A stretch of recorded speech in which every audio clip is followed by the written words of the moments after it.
So we've got the car all together now, as you can see. We've tried to keep everything pretty tidy in terms of wiring, just used wood tape just to sort of hold everything together. As you can see, we ended up putting a little bit of weights on it to try to help it drift a little bit better, but it's still not perfect. I think these tyres are not quite right. I think we need something a little bit softer. We did order some from DS Racing, but obviously with everything going on with the shipping worldwide, they refunded us, so we're going to have to wait until the shipping sort of normalises, and then we're going to get some of their tyres. As you can see, as we reviewed in the build video about this rear shock tower, just from handling, we've actually just nearly snapped in two. So it definitely needs to be something a little bit thicker.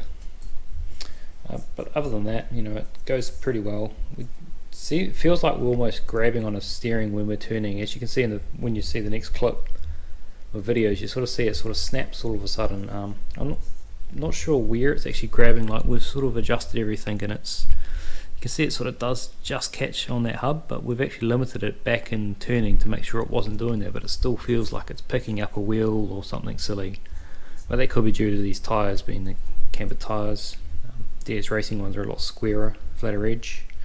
We did trial some ones that we printed which were rounded tyres, which didn't really seem to make any difference at all compared to these tyres.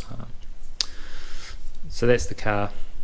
Now up with the body, what we've done with the body is start with our lighting system. We've also got some weights in our body too. Just a simple little system which runs off a little button battery just to keep it all compact and tidy. In terms of mounting, the mounts, there's just a little square mount there which locates on the front of that square mount there of the car, and then on the back we've just got a simple bit of Velcro which connects up to the back strap there, keeps it nice and simple. And the body's here. We designed and 3D printed up some bumpers for it just because it looked a little bit square in the front, sort of takes a little bit of that flat edge away. And we've done the same with the back. It's printed, bolted through, which connect up with the light buckets which was supplied. It's been painted in a Tamiya metallic purple and then just black grille. Nothing too fancy.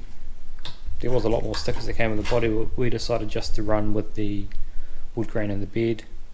There was a few others for like the grills on the side and the front. We were going to originally mask out these and try to put lights in them, but then it was hard enough just trying to get your finger in here just to put the window masks in. I mean, it's not a big body.